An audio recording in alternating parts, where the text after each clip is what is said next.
উন্নত দেশগুলো এমন আধুনিক মেশিন তৈরি করে ফেলেছে যেগুলো 1000 জনের কাজ 1 ঘন্টায় করে দিতে পারে, কিংবা পৃথিবীকে এফোর ওফোর করে দিতে পারে এমনও সব মেশিন তৈরি করে ফেলেছে। এইসব মেশিনের কাজ করার ক্ষমতা বিশ্বের দানবীয় মেশিনকেও হার মানাবে। আর আজ আমি আপনাদের এমন কিছু মেশিনের সাথে পরিচয় করিয়ে দেব। তাহলে চলুন ভিডিওটি শুরু করা যাক। এই গাড়িটি এমনভাবে তৈরি করা হয়েছে যেন শত্রুপক্ষে যে কোনো এলাকাতে চলাফেরা করতে পারে, এমনকি সামনে থেকে যে কোনো বাধাকে ধ্বংস করে দিতে পারে। গাড়ি থেকে বের হওয়া 280 মিটারের বিশাল রোবট মাটিতে পড়ার সাথে সাথে তীব্র বিস্ফোরণ ঘটায়, ফলে মাটিতে পুঁতে রাখা সব ল্যান্ডমাইনটি সাথে সাথে ধ্বংস হয়ে যায়। এটা 1.5 ফুট পর্যন্ত মাটি খুঁড়ে খুঁড়ে চলতে পারে, এবং এই মেশিনটাকে মূলত তৈরি করা হয়েছে সকল যানবাহনকে নিরাপদে পরিবহন করে নিয়ে যাওয়ার জন্য।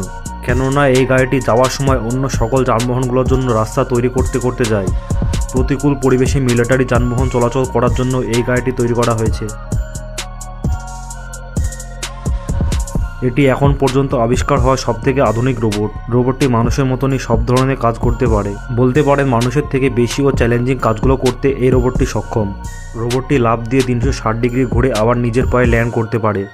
রোবটটি চলাচল করার সময় তার সামনে কোনো বাধা থাকলে সেটিও সে ডিটেক্ট করতে পারে। সবচেয়ে আশ্চর্য ব্যাপার হলো সে তার চলার পথে যা কিছু থাকে সবকিছু 3D ম্যাপ তৈরি করে ফেলে, যে কারণে সে বুঝতে পারে কোন পথ দিয়ে গেলে তার সবথেকে বেশি সুবিধা হবে। ধারণা করা হচ্ছে এই ধরনের রোবটগুলি আমেরিকা পরবর্তী যুদ্ধক্ষেত্রে ব্যবহার করবে। এই রোবটটি মানুষ ডিটেক্ট করতে সক্ষম, তাই অন্য সবকিছুর ওপর আক্রমণ করলেও রোবটটি মানুষের ওপর কখনো আক্রমণ করে না। মজা করে বলা হয়ে থাকে যে এই মেশিনটি না থামলে হয়তো পৃথিবীর মাঝখান থেকে ফুটো করে ফেলবে। তবে সত্যিকার অর্থে এমন কিছু না হলেও এটি সত্যি মাটির 328 ফুট নিচ পর্যন্ত ড্রিলিং করতে পারে, যা পৃথিবীর অন্য কোনো মেশিনের পক্ষে করা কখনোই সম্ভব নয়। সাধারণত বড় বড় বিল্ডিংয়ের পাইলিংয়ের কাজ কিংবা খনিতে খননের ক্ষেত্রে এই মেশিনটি ব্যবহার করা হয়। এই দানব মেশিনটাকে চালাতে প্রতি ঘন্টায় 100 লিটার ফিউল খরচ হয়। তবে এর কাজ করার ক্ষমতা এই খাবারের কাছে কিছুই নয়। এটাকে দেখতে অদ্ভুত কিছু মনে হলেও এটা মূলত একটা ড্রোন। সাধারণত এই ড্রোনগুলি যুদ্ধক্ষেত্রে ব্যবহার করা হয়। ড্রোনগুলোর এই ধরনের ডিজাইনের কারণ হলো যাতে এগুলো অনেক উচ্চ গতি সম্পন্ন হয়। জানলে অবাক হবেন যে এই ধরনের ড্রোনগুলো 320 কিলোমিটার প্রতি ঘন্টার গতিতে চলতে পারে। ড্রোনে থাকা আই ডিটেক্ট মোশন ক্যামেরা লুকিয়ে থাকা শত্রুদেরও খুঁজে বার করতে সক্ষম। ড্রোনটি তার চলার জন্য নিজে নিজে ম্যাপ তৈরি করে ফেলতে পারে। আর ড্রোনটাকে এমনভাবে তৈরি করা হয়েছে যেন এক চার্জে 10 ঘন্টা চলতে পারে। সবথেকে আশ্চর্যের ব্যাপার হলো ড্রোনটি মিসাইল বহন করতে পারে, তাই এই ড্রোনটির কাছে শত্রুপক্ষের ঘাঁটি জাস্ট 1 সেকেন্ডে উড়িয়ে দেওয়ার জন্য যথেষ্ট।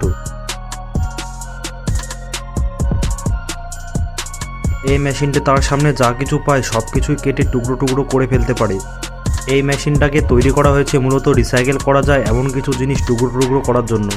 আর এই মেশিনের সামনে থাকা একটি শক্তিশালী ব্লেড 6 ইঞ্চি বড় ইস্পাতকেও কেটে দুটুকরো করে ফেলতে পারে। এই মেশিনটিতে ব্যবহার করা হয়েছে 1750 হর্স পাওয়ারের একটি দানবীয় ইঞ্জিন, এবং এই পুরো মেশিনটির ওজন 240 টন।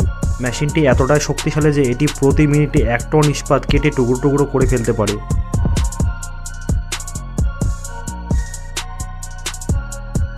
সাধারণত ছোট ছোট যানবাহনের টায়ারগুলো কেটে রিসাইকেল করা হয়, কিন্তু বিশাল সাইজের মেশিনের টায়ারগুলো রিসাইকেল করার জন্য এই মেশিনটিকে ব্যবহার করা হয়। এই মেশিন যার ওজন প্রায় 21,056 কেজি। সবথেকে বড় সমস্যা হয় টায়ারগুলোর ভেতরকার লোহার রিংগুলো বার করতে, কিন্তু এই মেশিনটি প্রায় 10 টন শক্তি প্রয়োগ করে লোহার রিংগুলো কেটে বার করে ফেলে। তারপর বিশাল টায়ারটিকে কেটে টুকরো টুকরো করে ফেলে, যেটা সাধারণ মানুষের পক্ষে করা প্রায় অসম্ভব। আপনারা ইটভাটায় শ্রমিকদের ইট তৈরি করতে দেখলেও এই মেশিনটাকে হয়তো আগে কখনো দেখেননি। এই মেশিনটি প্রায় প্রতি ঘন্টায় 12,000 ইট তৈরি করতে সক্ষম, যা মানুষের পরিশ্রমকে প্রায় 70 গুণ কমিয়ে দিয়েছে। বিশ্বের উন্নত দেশগুলোতে এই ইট তৈরি করার মেশিন দেখা গেলেও আমাদের দেশে খুব একটা দেখা যায় না। এই মেশিনটি পরিচালনা করা খুবই সহজ। একবার মাটি লোড দিয়ে মেশিনটাকে চালাতে থাকলে এটি সারাদিন আপনার জন্য ইট তৈরি করতে থাকবে। এই বিশাল মেশিনটাকে বিভিন্ন কাজে ব্যবহার করা হয়। যেখানে মানুষের পৌঁছানো অসম্ভব সেখানে মেশিনটার সাথে থাকা প্রায় 300 ফুট লম্বা হাতল অনায়াসে পৌঁছে যায়।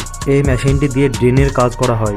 বিভিন্ন জায়গায় জমে থাকা ময়লা পরিষ্কারের কাজে কিংবা মাটিতে জল ধরে জমে থাকা ময়লা পরিষ্কারের কাজে এই মেশিনটি ব্যবহার করা হয়।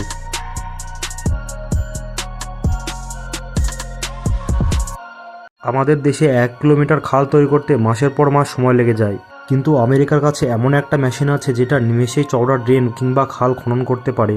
এই মেশিনটা মাত্র 7 দিনে 1 কিলোমিটার খাল খনন করে ফেলতে পারে। তো দর্শক, আজকের ভিডিওটি এই পর্যন্তই।